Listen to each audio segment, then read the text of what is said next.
Consuming the entirety of One Piece requires sitting through over 1,000 episodes. That's an immense, intimidating volume of content for any viewer to process. This chart puts that commitment into perspective.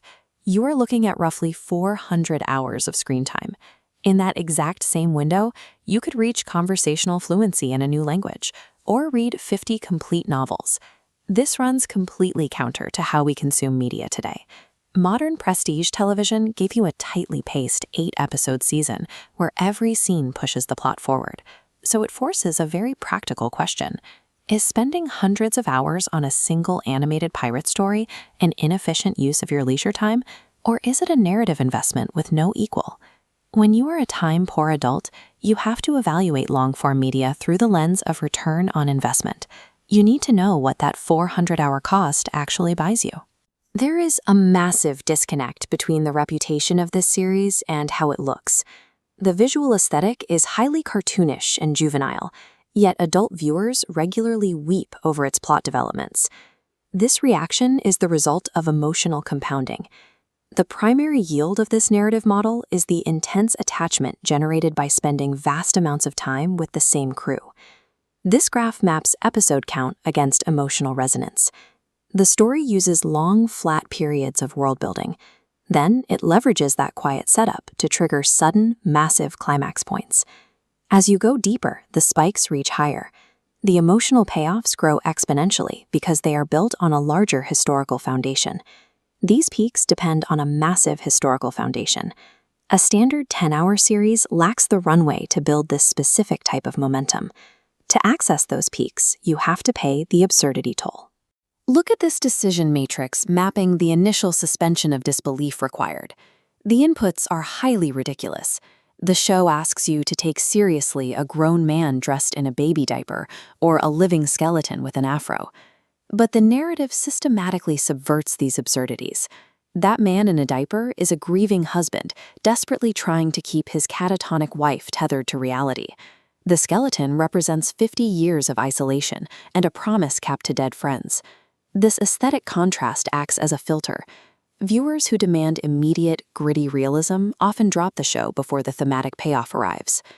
The ultimate example of this subversion is the funeral of the Going Merry. The author takes a wooden pirate ship, makes it apologize to its crew for breaking down, and entirely shatters the audience in the process. The goofy exterior functions as an entry fee.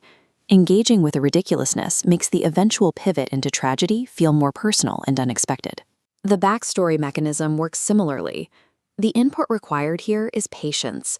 You must digest hundreds of episodes of seemingly disconnected world-building and character flashbacks. The narrative plants deep psychological trauma into a character's childhood, like watching their entire home island burn down, and then leaves those specific threads unresolved for real-world years. When that fiercely independent character finally breaks down and asks for help, you feel the weight of 50 hours of context hitting you at once. This completely rejects passive viewing habits.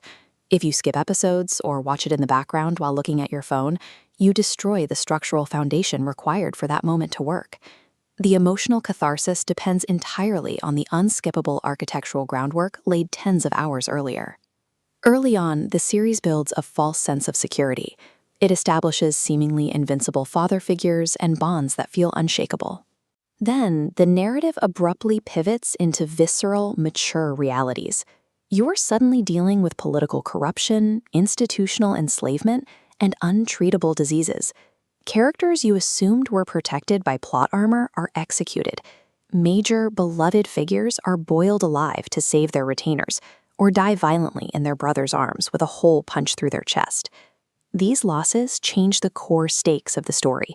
The safety of the early adventures vanishes, replaced by a reality where any character can succumb to the world's dangers. The series demands you grapple with the heavy philosophies of unresolved grief and inherited will. It proves through irreversible loss that it is not a comfortable escapist fantasy. The reality established here is clear. One Piece operates on a high-cost, high-yield narrative model. When a viewer cries over a wooden ship or a ridiculous character design, they are responding to years of consistent psychological setup. The author uses time to bridge the gap between the absurd and the profound. The grief felt by the audience is the direct result of this narrative conditioning. These emotional peaks represent the final yield of an investment that has been growing for decades. To determine if you should start the series, look at this decision framework. If you're an immediate optimizer, evaluating shows based on tight pacing, avoid the series. The friction will frustrate you.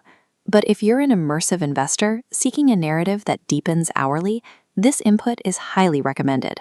You can improve the ROI by reading the original manga or watching fan edits that strip out the filler pacing. The hundreds of hours spent watching create the density required for the story's highest peaks. This specific catharsis requires a time frame shorter formats cannot provide.